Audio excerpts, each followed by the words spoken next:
Welcome to the Dublin City Libraries podcast. In this episode entitled Dublin Your Knowledge, Dublin's historian in residence for children, Dervilia Roche, explores the local history of Whitefriar Street with the children of South City Community National School.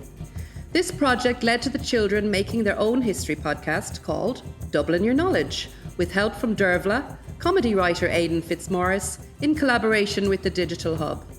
This episode was recorded in July 2024. Dublin Your Knowledge, exploring Whitefriar Street with the children of South City Community National School. There are parts of Dublin where the local history can represent almost the entire story of the city as a whole. One such place is the area in and around Whitefriar Street in Dublin 8. Within an area of just 4 or 5 streets, we are taken through the stories of Gaelic settlements, Vikings, Normans, through to Georgian developments, 19th century changes and 20th century warfare.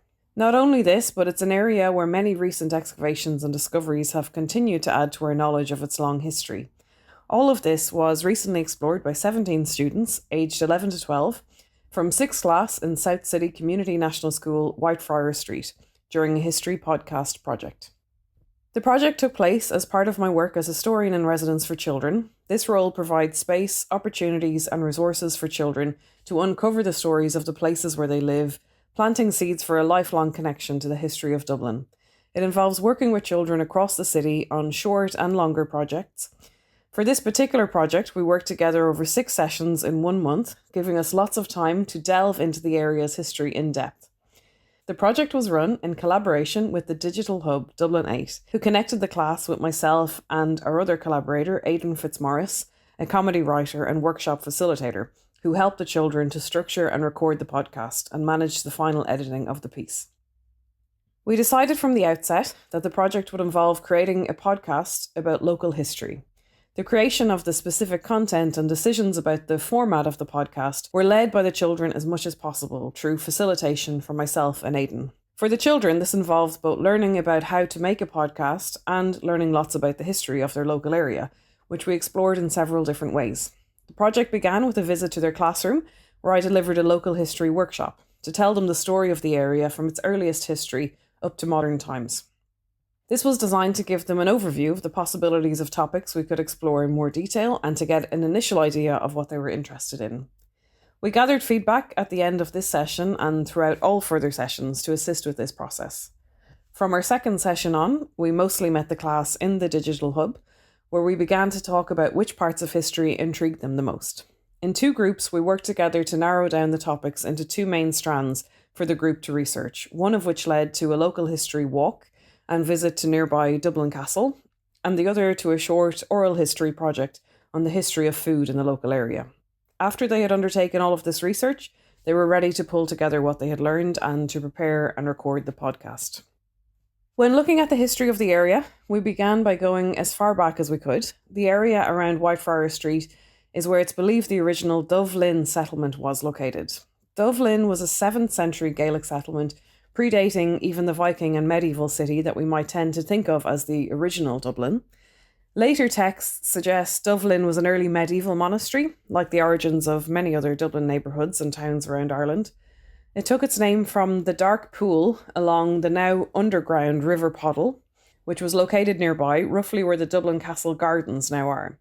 The Irish name of the pool, Dovlin or Black Pool, eventually evolved into the name of our city. The monastic settlement had a roughly curved outline, again typical of early monasteries in Ireland. The area would continue to have strong connections to religious buildings later in history, but arguably the main reminder of the old settlement is what many people believe to be its curved outline, still very visible in the position of the streets in that area, namely Stephen Street, Whitefriar Street, Peter Row and Mercer Street. This can be easily seen on maps, but the curved outline is also noticeable while walking on the streets themselves, as the children on the podcast project found out during our local history walk. Many of the children on the project had known about the origins of the name Dublin, but they were interested to find out that their school is located right inside the Dublin settlement area and their local connection to the name of the city. During our project, we also discussed what might have led to the settlement being formed in this location in the first place.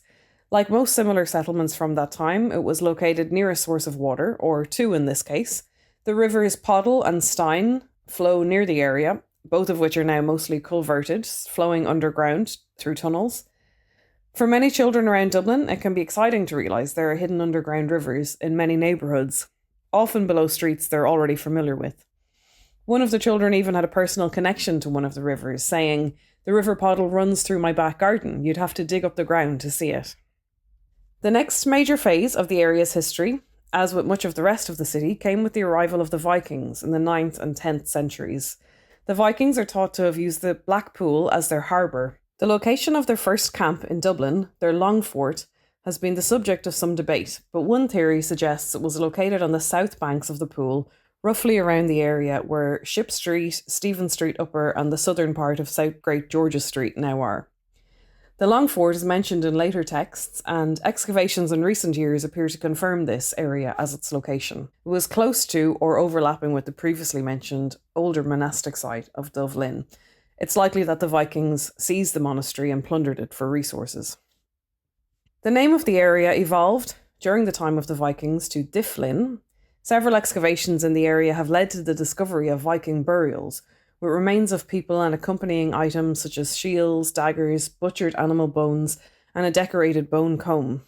On our local history walk, we saw some of the areas where excavations had taken place, some of which are now new hotels and offices. But one novel way to experience the area's Viking history, for children and adults alike, is by viewing the remains of an 11th century building under a glass panel on the floor of the Aidan Street Little supermarket. This is a Hiberno-Norse structure, meaning it dates from the later phase of Viking history in Dublin, after they had settled here and when Viking and Irish culture was mixing together. The children on the podcast project were really engaged with this, excited to be seeing and understanding history in a building they were already very familiar with some noting things like, "It was really interesting and cool to see in our local Lidl," and saying things like, "I'd say most people do their shopping in here and don't even notice the bits under the ground." Also in the same Lidl are some remains of an 18th century theatre, which was a useful way of demonstrating to the class how just one area can have many layers of history. With the arrival of the Normans in the 12th century, the area was developed further. They built the stone wall that would surround the medieval city, and on our walk we viewed some of the remains of the wall at Ship Street. The Normans also built the nearby Dublin Castle. From initial discussions with the children, it had become clear that many of them were interested in the castle, and as a result of this we organised a trip there and guided tour. This helped to link together many of the things we had discussed, the castle garden being the site of the original Dove Linn or Black Pool, although recent excavations now suggest that the pool covered a much larger area, as well as the remains of a Viking wall, the remains of the original Norman castle, and the water from the river Poddle as viewed in the medieval undercroft of the castle. For many of the children, this was the highlight of the whole project, with some of their comments being, "Going underground to see the round tower in the river Poddle was amazing to see." They also said things like, "There used to be a big moat and there was a stairway to go up from it. It looked like it was going into pitch black, so it looked scary, but I thought that was really cool." And, "I had never been, that was my first time and I found it interesting." Another local development during the time of the Normans was the arrival of the Whitefriars, or Carmelites, to the area that is now Whitefriar Street. This monastic order was named because of their distinctive white cloaks. They established a church and priory, following on the tradition of monasteries in this immediate area. They continued until most of the site was demolished after the dissolution of the monasteries in the 16th century. The Whitefriars would return to the area in the 19th century, building the church that is still there today. Following on from the Normans, the area underwent major developments in the 17th and 18th centuries. This process was begun by Francis Ainger, Earl of Longford, who leased the land to developers who built up the area with large houses in the late 17th century. He also laid out a grid pattern of streets, including Ainger Street, on the site, which now sit in contrast to the curved streets of the old 17th century monastery outline. In this development, Ainger essentially created a new suburb of the expanding city of Dublin, and it was considered a fashionable place to live. Ainger Street was one of the widest streets in Dublin at the time, and this would later influence the development of more wide streets around the city in the 18th century. Numbers 9, 9A and 21 Ainger Street are two buildings that survive from this stage of building houses on the street. Both have had many changes to their exterior since, but both retain parts of their original staircases. One is believed by some to have been the inspiration for an Ainger Street ghost story, written by Irish Gothic writer Sheridan Le Fanu. When we stopped to look at the different buildings along the street, the children began to make some guesses as to which ones had been changed over the years, and to notice which ones appeared more modern than others. A second stage of house building occurred in the area in the early 18th century, when Dutch Billy-style houses were common, with their distinctive curved gables. These were once a familiar sight around the city, but are much less visible now, often hidden or changed by the more well-known Georgian style of architecture that came later. The students were interested to see a historical photo of these Dutch Billy houses on nearby Dig Street, a street that's now built up with flats that some of the children themselves live in. Further development in the 19th century saw the building of a tram line on Ainger Street, where we now find many of the city's bus routes. By this time, Ainger Street was changing from an exclusive residential street to a shopping street, with the buildings now mostly having businesses on the ground floor and tenements on the upper floors. The 19th century also saw the building of the current Whitefriar Street church, as previously mentioned, located between Ainger Street and Whitefriar Street.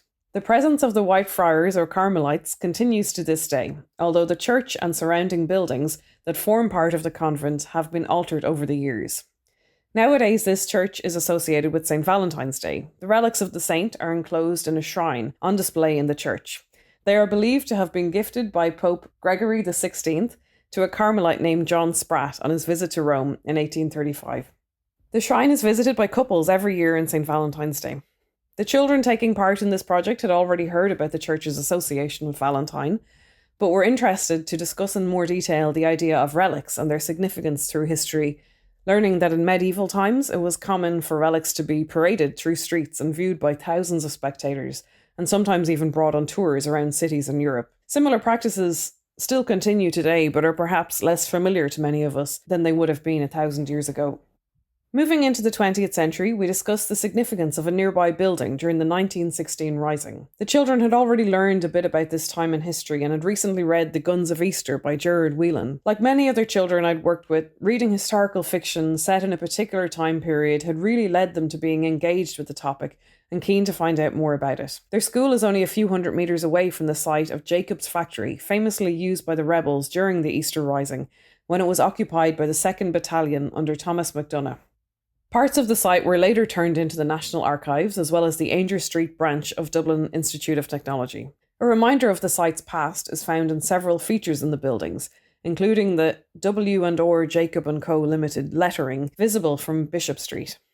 One of the children, after our local history walk, commented that it was interesting to see the sign on the wall that was still there. There was lots to talk about with the children when we visited this site. We discussed what it might have been like to walk those streets during that week of fighting in 1916. We shared local anecdotes about people sheltering inside Whitefriar Street Church during that time and considered how that might have felt. We also discussed some of the follow-on turmoil in Dublin and looked at photos of a War of Independence rifle which had been found hidden in Whitefriar Street Church and is now in the National Museum of Ireland collection. They wondered about whether there could still be other artefacts from that time in history hidden in buildings around the local area. As well as its role in 1916, Jacob's factory of course played a big part in local life. It employed around 3,000 people in the early 20th century, most of them women. The building's history was also linked to something else that children had expressed a strong interest in, which was the history of food in the area. For this, we suggested that talking to someone about their memories could be a good way of investigating the topic. They arranged to interview the grandmother of a student in their school. Some of what she told them was about eating broken biscuits from Jacob's, a memory shared by many who worked there or had family members working there. They also asked her about the price of a dozen eggs and what kind of ice cream flavours people used to eat when she was young. She spoke to the children about buying food from women at market stalls and the lack of processed foods back then. From this, we were able to draw some contrasts between different things we had learned, comparing the food she discussed with the lavish types of meals people had eaten in Dublin Castle historically, and even using our trip to Lidl as a little reminder of the differences in how we buy food nowadays. Interviewing this local person was also a chance for the children to practice their skills as historians, and beforehand we talked about some of the things to consider when undertaking a project like that. They were delighted to speak with her and were so grateful for the stories she shared. From our local history walk, our visit to Dublin Castle, and the oral history interview they undertook, the children were able to bring together a rough outline for how the podcast would go, arranging the information into questions and answers that they would present in a panel discussion style. After some rehearsing and getting used to the recording equipment, we were ready to record. Added to their panel discussion were some jingles they had recorded with instruments in school, some funny fake ads, including ads for a Viking toilet and a smell of Dublin 8 deodorant, as well as their chosen title for the podcast, Dublin Your Knowledge. There was very positive feedback from the children and their teacher about the project. What was really clear was the value of being out and about. Unsurprisingly, the children were particularly engaged with local history stories when out visiting the relevant places, whether it be just having a walk along their local streets or visiting Dublin Castle. It was wonderful to see them experience places like the inside rooms of the castle, a building so close to their school, but that most of them had never been inside of. Allowing the children to guide the project as much as possible and being responsive to their comments and interests also meant that they were finding out answers to questions that they were genuinely interested in. And all of this came across in their discussion during the recording of the podcast. The enthusiasm and collaboration of each participant in the project, the children and teachers of South City Community National School, facilitator Aidan Fitzmaurice, the Digital Hub, and myself, was also crucial to its success. Doing this project over multiple sessions allowed us to really explore the history in depth. It allowed the children time to form a greater understanding of the significance of the area around their school and its many layers of history. They enjoyed listening to the final version of their podcast, which they've kept private within their school, but the value of this project was really in the process rather than in the end product, through the historical inquiries made by the children about their local area and their discoveries along the way. Thank you for listening to this podcast from the Dublin City Libraries. The Dublin City Historians in Residence programme is brought to you by Dublin City Council and organised by Dublin City Libraries in partnership with the Dublin City Council Culture Company.